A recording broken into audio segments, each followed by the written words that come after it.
nimukomerere mu mwami no mu mbaraga z'ubushobozi bwe bwinshi.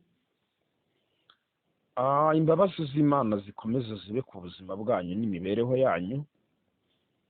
Imana twizeye tukayiringira nikomeze ibane namwe mu izina rya Yesu. Ni Evangeliste Misagaro Feridi ndabasuhuje, nejejwe n'Imana mu mutima wanjye muri uyu mwanya w'ijambo ryayo riduhaye kugira ngo tuganire. Murakoze kuduha ikaze kugira ngo tubagezeho icyo Imana yaduhaye kubagezaho. Mu munsi wa gatatu w'inyigisho yacu ni agace ka gatatu, turi kuganira ku ijambo rivuga ngo gusenga bihuje n'uko Imana ishaka. Gusenga bihuje n'uko Imana ishaka. Twabonye ko ibintu byose bikorwa byakabaye bikorwa bihuje n'uko Imana ibishaka kugira ngo byemerwe nayo. Twatangiye rero tuvuga ko gusenga bihuje n'uko Imana ishaka byakabaye bigendanye n'uko usenga afite umutima uboneye kandi utamucira urubanza.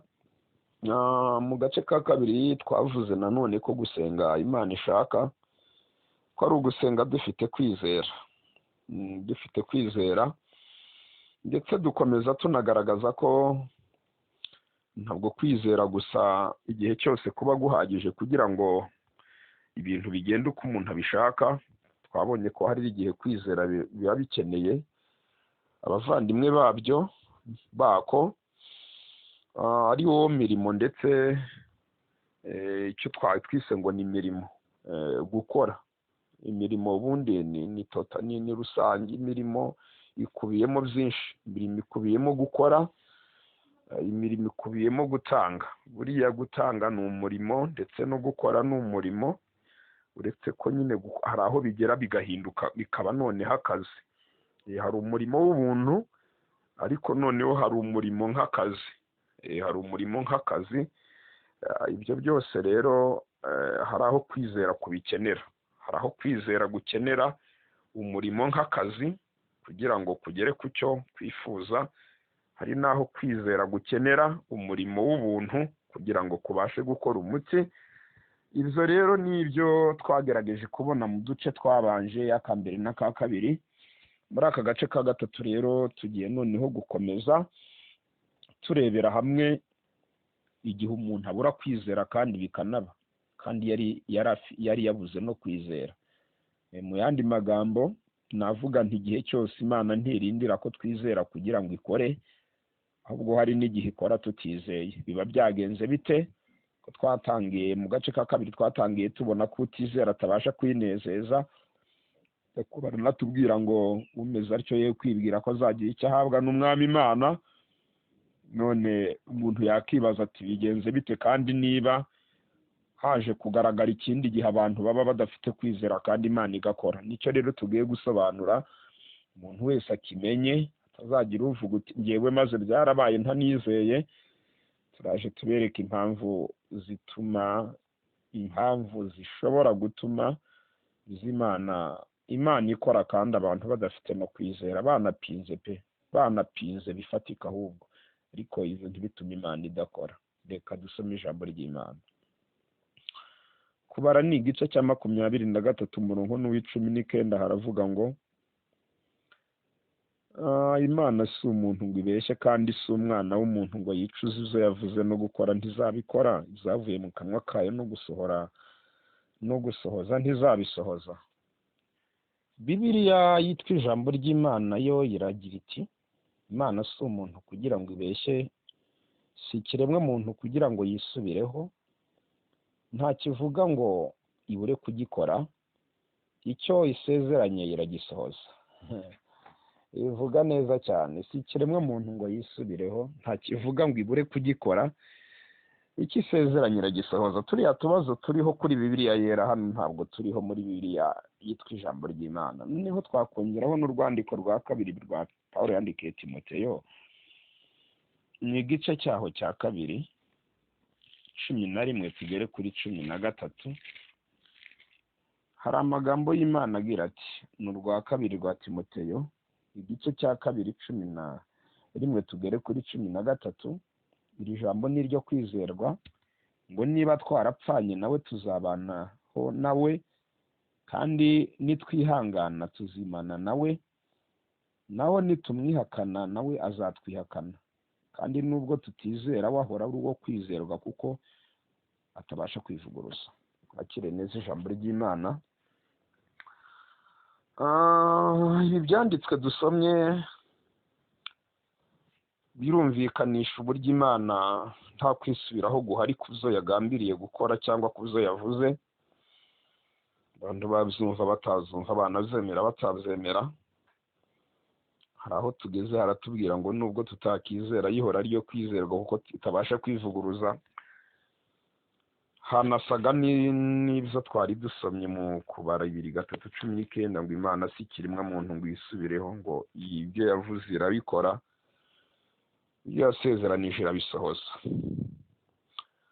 N'iryari tubura kwizera kandi Imana igakora, kandi twaratangiye tubona ko utizera atabasha kunezeza Imana. Ibi byanditswe byera byose ubisomye wagira ngo birimo confusion, ariko nanone ni nabyiza kugira confusion mu byo umuntu asoma, none akagira amatsiko yo kugira ngo ishire. Burya iyo umuntu agiye gushakisha kubera confusion cyangwa se uburyo ibintu ari kumva atabyumva, akajya gukora research ngo abyumve, ajyana inyota nyinshi cyane. Ubundi ni nako twakabaye tubaho mu gihe cyose tujya mu ijambo ry'Imana. Twakabaye turijyamo twumva dufite inzara n'inyota, ifitanye isano nuko hari ibintu byaducanze, tukagirijyamo tugiye gushakisha uburyo ibyo bintu byakicangura muri twe. Nibwo buzima niyo mibereho yakaranze umuntu wese ushakisha kumenya iby'Imana. Naho umuntu wese wagendanye mu byanditswe, winjiranye mu byanditswe kumva ko abizi, nta kintu ashobora kunguka, ahubwo ugenda wumva ko byagucanze ugira ngo ubone igisubizo. Niyo mpamvu akenshi mu nyigisho tunategura ziza uba usanga ari ibibazo, noneho ubwo tukigisha dutanga ibisubizo. Ni ukwiye gushaka gusenga bihuje n'uko Imana ishaka. Topic nyinshi dukora ziza ari ibibazo, noneho mu kwigisha kwacu kuba ari ugusubiza ibibazo. Reka rero twihute. Kwizera kose kw'intwaro gukoreshwa mu bihe bibiri. Ubwo tugiye gusobanura igihe umuntu abura kwizera kandi bikaba. Hariya aho twari twagaragaje igihe wizera ntibibi muri ka gace ka kabiri. Noneho hano tugiye kugaragaza igihe ubura kwizera kandi bikaba. Kwizera kose kw'intwaro gukoreshwa mu bihe bibiri. Ubwo mwibuke ko mvuze kwizera kw'intwaro ari uko nagaragaje ko hari n'ukundi kwizera kutari ukw'intwaro. Ubwo ni ukwizera guhisha ubugingo, kwizera rusange ndetse no kwizera kw'impano. Ibihe bibiri rero gukoreshwa mu uku kwizera. Hari igihe cya mbere cyitwa ngo ni ukwizera ibyo urimo gusaba. Kwizera ibyo urimo gusaba. Kwizera ibyo urimo gusaba ndetse no kwizera ibyo utegereje. Mu yandi magambo hari ukwizera ko gusaba no kwizera ko gutegereza. Noneho muri uku kwizera kombi, uku kwizera ko gusaba ndetse no kwizera ko gutegereza, niho tugiye kubona itandukaniro ry'aho wizera ubura kwizera ntibibe, n'aho ubura kwizera bikaba. Mbereye kuri iki gihe cya mbere gishingiye ku kwizera ko gusaba cyangwa se kwizera kubakiye kuri serivisi urimo gusaba Imana, nicyo Yakobo yavuze ko utujuje igipimo cyo kwizera ntacyo wabona.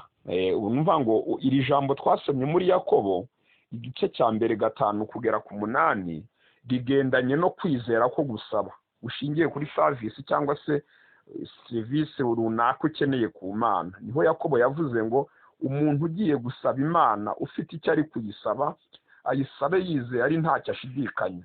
Ayisabe yizeye ari ntacyo ashidikanya. Uyu ni umuntu uri imbere y'Imana asabwa kwizera ariko bushingiye ku gusaba. Arimo gusaba. Uvuga ngo aha rero niho Yakobo yavuze ngo ushidikanya mu gihe asaba ye kwibwira ko azagira icyo ahabwa n'Umwami Imana. Nababwira nti ibyo uzabona zose wasenze ufite gushidikanya, ntukagire ngo ni umusaruro w'isengesho, ahubwo ni ibizari bubi.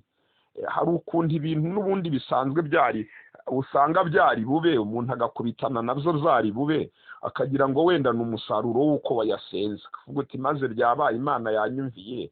Inshuti zanjye, ibintu byose biba twari tubikeneye cyangwa twarasenze ntabwo ari igisubizo cy'Imana. Hari n'ibiba byari bube n'ubundi niyo utari no gusenga, cyangwa n'ubundi n'abapagani bari buhure nabyo zaziye bose nawe ugakubitana nabyo. Icyo gihe rero hari igihe Satani akujijishiriza mu kirere cy'umwuka ukagira ngo wenda ni ugusenga, ni ukumvirwa, bigatuma uremara ukavuga uti ubwo nasenze ndi umupagani bikemera, ubwo Imana ntari birabyubiha agaciro, ubwo nasenze ntizera bikemera, ubwo ntari bi niyo nasenga ntizera byakemera. Burya n'umwanzi uba wakujijishirije mu kirere cy'umwuka ngo akurindagize nyine akwereke ko Imana nta kintu ikeneye kuri we kugira ngo bikumvire, ariko ubundi ibintu by'Imana bigira amahame yabyo bigenderaho kandi biba biri ukuri, biba bifite umurongo bigenderwaho. Bivuze ngo rero hari ibintu abantu babona byari biri kwitemberera n'ubundi bigenda. Ibi bisa no kuraguza imitwe, wagira amahirwe ukabona iraguhiriye, cyangwa se bisa no kupfumura. Ndavuga ku bapfumu. Abapfumu akenshi iyo bapfumura barapimanya bigahura, bagira umugisha bigahura. Ukuntu umuntu araguza imitwe agira umugisha imitwe ikamuhira. Kuba wasubizwa wasenze udafite kwizera, ibi nge nabifata nko kumva ko wenda Imana yagusubije utizeye, ukavuga uti ni igisubizo cy'isengesho ryanjye. Akenshi ibi mbifata nko kuba wafata imbeba ukavuga uti reka ntege imbeba ukayitegesha amazi yonyine atagira umuti, mu mwanya yapfa kuko yari yirwariye, byabuza nuko yari imaze iminsi irembye yirwariye, ukabyina uti yoho ndi umuhanga nzi gutega imbeba. Uzukuri ntabwo ari umuti icyo gihe wayitegesheje wayishe, kuko nta n'uwo wateze, ahubwo nuko yari byahuje nyine nuko ari indembe yari yirwariye. Hari ibintu rero umuntu akubitana nabyo akagira ngo wenda Imana yamwumviye, ariko ubundi Yakobo yaravuze ngo umuntu wese usaba atizeye yumeze atyo, ushidikanya ye kwibwira ko azagira icyo ahabwa n'Umwami Imana. Ubwo rero iki ni cya gihe cya mbere gishingiye ku kwizera ariko ko gusaba, kwizera ko gusaba. Noneho rero kanjye kuri iki gihe cya kabiri, ari nacyo gihe tugiye kubona ubura kwizera kandi bikaba. Imana ntiyirwe yita ku kutizera kwawe ntibishingireho. Igihe cya kabiri icyo twise ngo ni igihe cyo kwizera utegereza, kwizera ko gutegereza, kwizera ko gutegereza. Uku kwizera ko gutegereza ni igihe Imana iba yaradusezeranije ibintu. Imana iravuze iti nzakora ibi ngibi, nzakora ibi ngibi, noneho tukabwirwa ngo mwizere Imana. Yemwe abantu mufite amasezerano mutegereze Uwiteka mufite kwizera. Umuririmbyi yaravuze ngo isi niyavaho ijoro rikavaho, uwizera ntabwo azabura amasezerano. None rero kwizera ko gutegereza gutandukanye no kwizera ko gusaba. Gusaba ufite icyo ukeneye, gutegereza utegereje ibyo wabwiwe. Noneho rero uku kwizera, iki gihe cya kabiri twizera, dusabwa kwizera ibyo dutegereje Imana yavuze, ni igihe Imana iba isohoza icyo yavuze mu guha agaciro ijambo ryayo. Abantu benshi bibaza uko Imana ivuga, ariko mu by'ukuri Imana yacu iravuga. Tekereza ko mwe munkurikiye nta muntu n'umwe wavuga ko watekereza akavuga uti se ubundi Imana ivuga ute, kugira ngo umuntu anategereze izo yamubwiye. Imana ifite uburyo bugera nko kuri butatu bw'ingenzi. Imana ivugira mu ijambo ryayo, ibyanditswe byera Imana ivugiramo kandi tukizera ibyivuze. Imana ivugira mu kanwa k'abahanuzi, Imana ikavugira ndetse no mu nzozi. Yewe yaravuze ngo Imana ivuga rimwe ndetse kabiri nubwo umuntu atazitaho. Mu bicuku za nijoro abantu bashyizweho basinziriye, ndetse hakabaho n'icyo bita kumva ijwi, nubwo atari impano igirwa n'abantu bose, ariko habaho n'uburyo bwo kumva ijwi. Ba Samweli yarabahamagaraga bakumva ijwi, na ba Mose n'abandi. Imana yacu rero iravuga, uwavuga ko itavuga ubwo yabatekereza ko itagira akanwa. Ahubwo reka dukomeze noneho dusobanure igihe Imana ikora kandi tutanizeye. Ni igihe iri gusohoza ibyo yavuze tutitaye inzira yanyuze n'ibivuga, yaba yarabivugiye mu ijambo ryayo nk'ibyanditswe byera, yaba yarabivugiye mu kanwa k'abahanuzi, yaba yarabivugiye mu nzozi cyangwa se ikoresheje ijwi mu buryo bwo gusura umuntu. Ibi bintu Imana ivuga irabirinda ikabisohoza kandi hatabayeho abantu bakizera batakizera. Impamvu nyamukuru ya mbere ituma ibintu Imana yavuze iyo igiye kubikora itarindira ko abantu babyizera kugira ngo ibikore, nuko irinda ijambo ryayo ibihe n'ibihe ikarisohoza. Zaburi 105:8 yibuka isezerano ryayo, ijambo yavuze ryibuka ibi ibihumbi. Bivuga ngo iyo Imana ivuze ijambo iraririnda kugira ngo izarisohoze. Ntabwo rero igihe iririnze ngo izarisohoze ntibikurwaho nuko abantu batabyemeye. Igitabo cyo kubara igice cya 23 niho hatubwiye ngo murongo 19 ntabwo ari umuntu ngo ubeshye, ibyo yavuze no kubikora izabikora. Hano muri Yeremiya igice cyaho cya mbere murongo 11 n'uwa 12 niho yabwiye Yeremiya aramubwira uti waroye iburyo njya ndinda ijambo ryanjye nta n'ubwo irindisha inkoni zisanzwe, naragenzuye nsanga ni inkoni z'umurinzi, inkoni y'umurinzi. Inkoni y'umurinzi ni inkoni itari y'abasivile. Namwe murayumva inkoni y'umurinzi, abantu se baba ku burinzi ntimuzi inkoni baba bafite, ntabwo ari iz'abasivile. Izo rero ni inkoni, ni uburyo Imana irinda ijambo ryayo. Marayika abwiye Mariya muri Luka 1:37 aramubwira ngo kuko nta jambo Imana ivuga ngo rihere. Iyo Imana igiye gukora ibi cyangwa se igiye gusohoza ijambo yavuze, igendera ku ijambo rivuga ngo si ku bwanyu mbigiriye. Akenshi ntabwo ishingira ngo kuko abantu ngo bakiranutse, ngo kuko abantu ngo bizeye. Ahangaha ni naho abantu bamwe muzabona Imana ibavugaho ibintu bikomeye, nyuma ikirahira ikavuga uti ngende Uwiteka nzabikorera kwihesha icyubahiro. Yeremiya 48:10 ku bwanyu nzazikorera, nta kizatuma izina ryanjye ritukwa. Ahangaha niho handi ushobora gusanga Imana arahaye umuntu amasezerano yo gukomera, agahinduka akagoryi, agahinduka akajiji, ariko Imana ikavuga uti ngende Uwiteka nzabigirira izina ryanjye, sinzatuma izina ryanjye ritukwa. Ugasanga hari amasezerano Imana isohoye ku buzima bw'umuntu kandi yarabaye akagoryi, ikasohoza ari nko gukaraba, imukarabira imbere imubwira uti ngiye icyo nagombaga gukora ndagikoze rwose, ati ubirebe ubyitegereze wanjijiwe ubone ko ngiye icyo nagombaga gukora ndagikoze nk'Imana. Aha muri Ezekiyeli 3:22 n'umurongo wa 32 niho havuga ngo si ku mwanya mbigiriye mukorwe n'isoni mu mwarugwe ku bw'ingeso zanyu mbi mwanze inzu ya Isiraheli. Mu by'ukuri ibi ni ibintu Imana yabaga ikoze, ariko ikababwira uti ntacyo mbaciye kugira mbikore, kuko mwe muri babi mukorwe n'isoni munamwarwe mumenye ko muri babi bifite ubujiji mufite ubugoryi, ngiye mbikoreye izina ryanjye si ku bwanyu mbigiriye. Ibintu Imana yavuze Imana irabirinda ikabikora, atari uko abantu bizeye, wakizera utakizera. Aha rero niho Pawulo yabwiye Timoteyo aramubwira uti erega Imana yacu niyo kwizerwa, ariko kandi niyo tutakizera ku cyo yavuze yihora ariyo kwizerwa kuko itabasha kwivuguruza. Nshuti zanjye nizere ko turi kugendana muri aka gace ka gatatu k'inyigisho turimo turasobanura igihe tutizera ntibibe. Ni igihe Imana isohoza ibyo yavuze, ntabwo ari igihe hari icyo turimo kuyisaba, ntabwo ari igihe turi imbere yayo tugira icyo tuyisaba dukeneye kwitubwirira.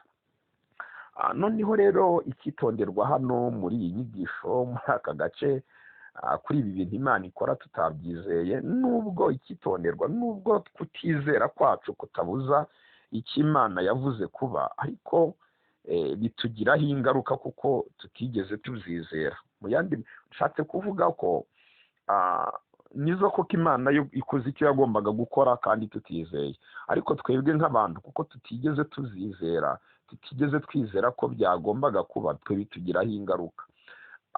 Bitugiraho ingaruka gute rero? Nizo koko Imana irinze ijambo ryayo irarisohoza, yakabaye irisohoje natwe twabishyikiriye twizeye neza ko yari bubikore. Hano itangiriro mu gice cya 16 mubona guca gato mu isezerano kwa Aburahamu na Sara. Bari barabwiye ko bazabyara. Mu by'ukuri gufata Sara kuba yafata Hagara akamusingira umugabo we ni ikimenyetso cyo gutakaza izingiro no kwizera. no gushidikanya bumva ko ibyo Imana yavuze itakibikoze. Ese mugira ngo iki si icyaha bakoze? Iri ni ikosa bakoze ryitwa guca mu isezerano cyangwa se kuva mu isezerano, babaye nk'abaciye mu isezerano. Noneho rero ni naho Dawidi yaravuze ngo abava mu isezerano isoni zirabakora uko zagenda kose. Aha rero kuba Aburahamu aryamanye na Hagari, mugira se ngo Imana irahita yivumbura ivuga iti ubwo nyine murirwaniriye nyine nimugumane uwo nguwo nyine mwanze kuntegereza ibyo birabareba. Hoya, Imana ihora ariyo kwizerwa niyo tutakizera twebwe. Aha ku kintu yavuze igihagararaho cyane, ingorane ni ukujya kuyishaka udafite kwizera, naho kuyitegereza yitegereze wizeye, nutanizera bizaguhagama n'ibiza, ariko yizabikora ibyo yavuze. Aha rero yagoze ibyo yagombaga gukora. Imana mu gice cya 21 yabahaye umwana kuko itabeshya itabasha kwivuguruza, ariko ingaruka zabaye hagati y'urubyaro rwa Ishimayeli n'urwa Isaka murazizi, n'uyu munsi nizo zigikomeje, ziracyakomeje. Nari bivuze ngo Imana irabikora, ariko nanone kuko umuntu atigeze abyizera bikamugiraho ingaruka. Luka igice cya 5 kugera za 20 tuhabona inkuru y'umugabo witwa ni Zakariya, ni umugabo wa Elizabeti. Aba ngaba bari abakiranutsi bubaha Imana cyane, noneho ariko nta mwana bagiraga, bari baragumbye, bari ingumba ntibabyaraga. Marayika w'Imana aza kubonekera uyu mugabo arimo aratambaza Zakariya, aramubwira uti rega Elizabeti agiye gusama inda. Noneho rero ntabwo Zakariya yigeze abyizera, yarapinze ati reka abantu dukuze rw'ibyo koko byaca hehe. Ariko marayika amubwira ko icyo yavuze aba yakivuze, ntabwo biri buze guhindurwa nuko atabishyikiriye. Aramubwira uti rero njye icyo ngomba gukora ndagikora, icyo akora ugomba guhura n'ingaruka nyine z'uko utigeze wemera ijambo ry'Imana bivuzwe mu gihe cyaryo. 19 na 20 niyo yamubwiye turabizi, ugiye kugobwa ururimi nawe nk'igihano kuzageza amezi 9 ashize igihe umwana azavukira. Urumva ko ibintu Imana yavuze twakabaye tubitegereza dufite kwizera, kuko iyo bibaye tutizeye natwe biraduhagama, tubiryana amarira ntitubiryana umunezero. Reka mbaho urundi rugero. Uyu ni umutwaro umwami yegamiraga, ni mu gitabo cya 2 cy'Abami, ni mu gice cya 7, ariko iyo nkuru no mu gice cya 6 hose irahari. Ni igihe inzara itera i Samariya bikagera ku rwego abantu barya abana babo. Noneho rero byaje kuba ngombwa ko umuhanuzi Elisa ahanura ahagaze mu butware bw'Imana, aravuga ngo ejo nk'iki gihe ku irembo ry'i Samariya intengo y'ifu izagura shekeli 1 n'ibindi. Avuga rero uburyo ibintu bizaba bihendutse cyane ku munsi uzakurikira uwo ngo bari bariho, nk'uko wabwira abanyarwanda ukababwira uti ejo rwose ejo umunsi w'ejo isukari izagura igiceri cy'ijana ikiro. Bene data, hari abantu benshi bazapfa batayinyoye nk'uyu muntu tugiye kubona, bavuga bati ibyo ntibyashoboka, uwo ni umuvangirwe. Ntabwo rero abantu bameze nk'uyu mugabo umwami yegamiraga babayeho mu kirere agiye gusama, uyu munsi baracyariho, nuko agaho kari kundi gahandurika. Ukurikije ahantu inzara yari igeze abantu n'urwego yari igezeho, ntabwo ari buri wese wari kwiyumvisha ko ibyo kurya byaboneka bikagura urumiya rungana kuriya. Noneho rero ariko nanone abantu bakabaye batekereza ko nta kure habaho, nta bintu bijya bigera kure ku Mana bibaho, nta bintu birenga. Hari indi korasi nigeze nubivuga ngo byarenze inyanja, ariko byarenze inkombe, ariko ngo ntibyarenze inyanja. Nta kure kubaho ku Mana, ibidashobokera abana b'abantu ku Mana biroroshye. Niho Mariya Kristo ngo ageze kwa Mariya na Marita, Mariya ngo yamutangiriye ku marembo aramubwira ngo iyo yaba wari uhari musaza wanjye ntaba yapfuye. Urumva we Mariya wazi ko Yesu aruzura arukiza abakirwaye ariko atazura abapfuye, aravugira uti njye kwizera no kugiye kuzuka. Ni umuntu niyo yaba yapfuye yakongera abaho, gusa we nyizera gusa. Ari abantu batekereza ko Imana ikemura ibintu bikiri hafi bitaragera kure, ariko iyo byamaze kugera kure itabikemura. Nyamara ntibamenye ko uko bigera kure aribwo bihinduka Imana, biba biri kugenda birenga urwego rw'abantu. Ntabwo Imana ijya yivanga mu bintu abantu bagishoboye.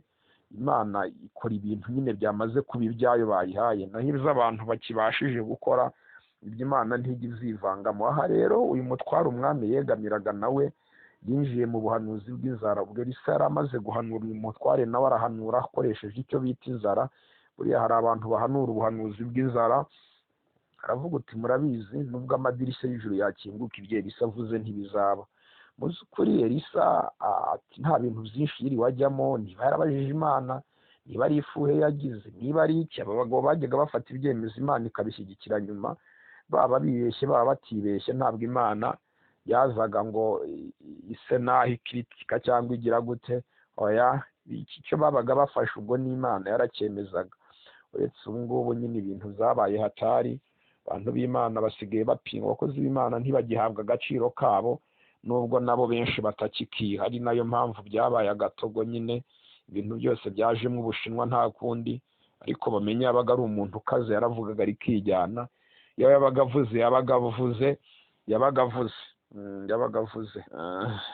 avuze shebuja w'uyu nguyu Elisa niwe wigeze ubwira umwami aramubwira uti muri cya gihe imvura yari yarabuze, uti ni njye wateje ibyago, yaba yari we n'inzu ya so na nyoko mwabiteje ibyago. Aba bagabo babaga bari bakaze uretse abo tusigaye twirwa duhinda imishyitsi dutengurwa ngo tutiyubikira imbehe, ngo tutavuga nabi igihumbi umuntu yari buduhe ntaba kikiduhaye. Ariko data wa twese urengere abantu bawe kuko isi igeze habi. Nuko rero Elisa yaravuze ngo uzabirebesha amaso ntabwo uzabirya. Rero ni umutwaro umwami yegamiraga, bamutongera ko azabirebesha amaso ntabirya kuko atigeze abyizera. Izi ni ingaruka rero zo kutizera iby'Imana yavuze ko bizaba, biraba kuko iba yabivuze, gupinga ko umuntu uri gutuma itabikora. Elisa yaravuze uti nibyo Imana igomba gukora iki, ikora igatabara abantu bayo, wowe utayizeye bikazakugiraho ingaruka. Icyabayeho nuko byaje kuba zarabonetse bamushyira ku marembo ngo abigabure. Reba gufata umuntu utigeze yizera ko ibintu biri buboneke aba ari we baha kubigabura, ngo bamushyire ku marembo. Rero yiha kujya gushyira ku murongo abantu kuri gahunda, ariko burya umuntu ushonje ntabwo ajya kuri gahunda. Umuntu ushonje mu mutwe ntibiba bimeze neza nkaswe umuntu wageze kuri uriya rwego rw'inzara. Umuntu iyo ashonje cyane aba afite toroma mu mutwe. Kumushyira kuri gahunda kwiza ni ukumugaburira, ni ukubanza ukamuha nk'ibiyiko nka bingahe by'ibiryo, ubwonko buhita butangira gukora. Kuko iyo umuntu yashonje cyane n'amazina ye arayibagirwa. Muri uko kuzarira rero ngo arimo gushyira abantu kuri gahunda, icyabayeho bamubyiganiyeho, umwuka urahera birebesha amaso ntazabirya. Bana b'Imana, muzi ko hari abantu benshi bazarebesha iby'Imana yavuze amaso ntibabirye. Mwana w'umukobwa Imana ikamubwira uti nyamara nzagushyingira mwana wanjye, atapa aterazeta rwose ati nzabibara mbibonye. Buriya rero ushobora kubibara ubibonye, mugashyingiranwa mu mezi nkangaha akaba aratashye, ukabirebesheje amaso ariko ntubirye. Imana ikabwira umuntu uti nyamara nzakubakira mwana wanjye. Yatekereza uburyo yakodesheje inshuro nyinshi, atapa rwose ibyo nzaba mbibona. Ubwo rero ushobora kubibara ubibonye ukayibona, warangiza ukayibamo nk'ukwezi kumwe cyangwa imyaka ibiri ikakugwaho, cyangwa se umuyaga ukayijyana, ukayirebesha amaso ntuyibemo. Ati mwana wanjye nzaguha imodoka, atari umuntu uvuka naha rwose. Kupinga Imana izi ijambo ryayo byivuze ntibivuze ko Imana itazakora ikigambiriye gukora, ariko ushobora kuzayibona ikagutura muri rigora. Abantu bakabaye bategereza Imana bizeye, bakizera ko ibyo Imana ivuze no kubikora izabikora. Ndagira ngo dusoreze hano dushingiye ku ngaruka tubonye zo gusaba utizeye. Bibiliya yatubwiye ngo umeze utyo yo kwibwira ko azagira icyo ahabwa n'umwami Imana. N'ingaruka tubonye zo gutegereza icyo Imana yavuze utizeye. Umuntu wese akwiriye kwizera Imana ibihe byose. Akwiye kwizera Imana mu gihe yisaba, akanayizera ategereje icyo Imana ivuze cyangwa yavuze, kuko hahirwa uwizera ko ibyo yabwiwe n'umwami Imana bizasohora. Luka 1:45. Imana itugirire neza.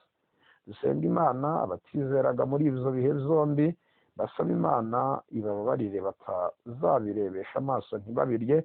Abashidikanyaga basaba Imana ibuzuze kwizera. Dusoreje hano kano gace ka gatatu, tuzakomeza n'agace ka kane. Bibaye ngombwa ko tuzakomeza n'agace ka kane, dusoza n'inyigisho yacu ivuga ngo gusenga guhuje n'uko Imana ishaka. Imana nibampira umugisha. Reka dusenge. Imana yacu, ndagushimiye kubw'ijambo ryawe ritunyuze mu matwi, yongera kutugaragariza ko ibihe byose dukwiriye kwizera, nubwo hari igihe ubikorera kwihesha icyubahiro, ariko tubonye ko bitugiraho ingaruka. Ubabarire buri muntu wese utizera agasaba n'utizera agategereje, wuzuze kwizera mu bantu bawe, hatazagira urebesha amaso ibyo wamubwiye ntabirye, kuko atigeze yizera ko bizaboneka. Icyoro n'igikomeze kibi cyawe, mu izina rya Kristo Yesu, amen. Ni Evangeliste Misagaro Feride rero mukomeje kubana muri iyi nyigisho, tubashimira cyane ndetse dushimira n'abayobozi kubw'icyizere baba batugiriye kugira ngo dukomeze tubaganirize aya magambo. N'ubundi wanyura kuri 07845247 mu gihe waba ukeneye kugira icyo dusobanuza by'umwihariko. Amahoro ya Kristo nabane namwe, mugire ibihe byiza, mukomerere mu mwami.